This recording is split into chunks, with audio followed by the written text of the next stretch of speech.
Kung gusto mong updated ka sa lahat ng bagong videos, click na ang subscribe button at notification bell.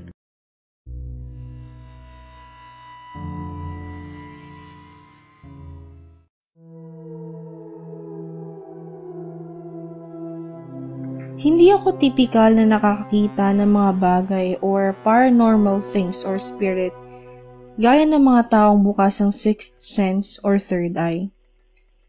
Nangyari to 2 years ago sa Batangas, month of February. Isa to sa mga bakasyon na di ko makakalimutan. 3 a.m. nang umalis kami ng mga barkada ko galing Taguig papuntang Batangas. Dahil maaga pa, walang traffic at malamig ang simoy ng hangin. Nakarating kami ng Batangas alas 6 ng umaga. Fast forward.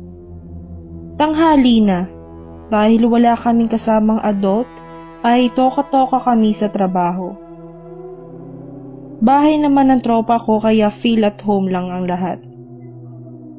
Nakatoka ako para maghugas at maglinis. 4 kaming naiwan.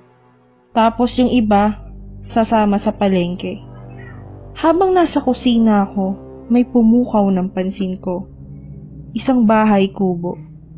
Maliit lang ito at may katabing maliit na puno ng papaya. Napako ang tingin ko sa bahay kubo na yon dahil parang ang bigat ng presensya nito. Tinawag ako ng isa kong kasama na si Karin. "Uy! Ano tinitignan mo dyan?" sabi niya. Wala. Tara, tulungan mo na lang ako. Ang bigat itong mga kaldero tsaka plato." Nagkibit balikat lang siya sabay sabing, "Akala ko nakikipagtitigan ka kay ating nakabelong itim eh." Nabigla ako sa sinabi niya. Kasi wala naman akong nakikita eh. Fast forward. Hapon na. Gagala kami, papuntang Taal Church. Nagbibihis ako kasama si Abby. Kita ko mula sa bintana ng kwarto yung kubo, kaya napatingin ako dun. Laking gulat ko nang makita na may babaeng nakatayo sa gilid ng kubo. Nakaitim na belo at nakatingin ng masama sa akin.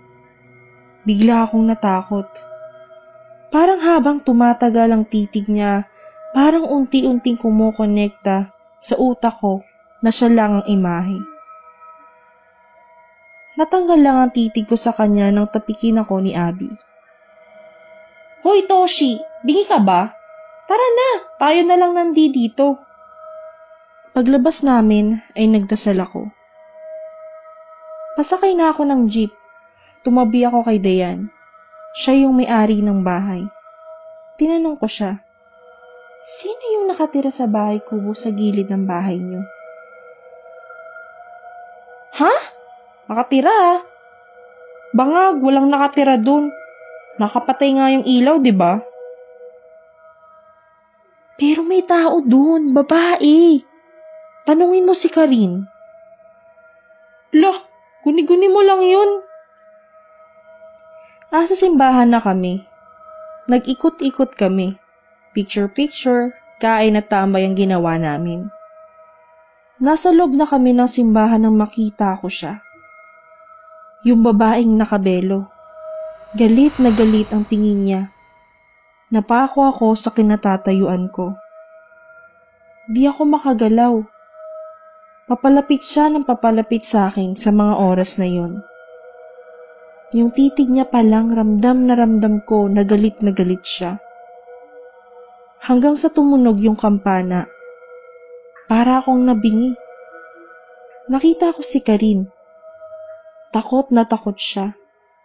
Nang tanungin namin siya kung bakit, ang sabi niya lang, Papatayin niya tayo! Papatayin niya tayo!" Paulit-ulit niyang banggit. Dahil natakot kami lahat, taimtim kaming nagdasal. After nun, umuwi na kami. Fast forward. Gabi na. After mag-dinner at maligo, nagtabi-tabi kami natulog sa isang kwarto. Kasagsagan ng tulog namin nang may narinig akong kaluskos at ingay na nanggagaling sa bintana. Kinilabutan na ako dahil alam kong may nakatingin sa amin. Nang idilat ko ang mga mata ko, nakita ko siya ulit. Yung babaeng nakabelo. Nanlilisik ang mga mata niya this time. Kaya pumikit ulit ako at nagdasal. Akala ko wala na siya pero nagkakamali ako. Dahil pagdilat ko, nasa harap ko na siya at sinasabayan akong magdasal.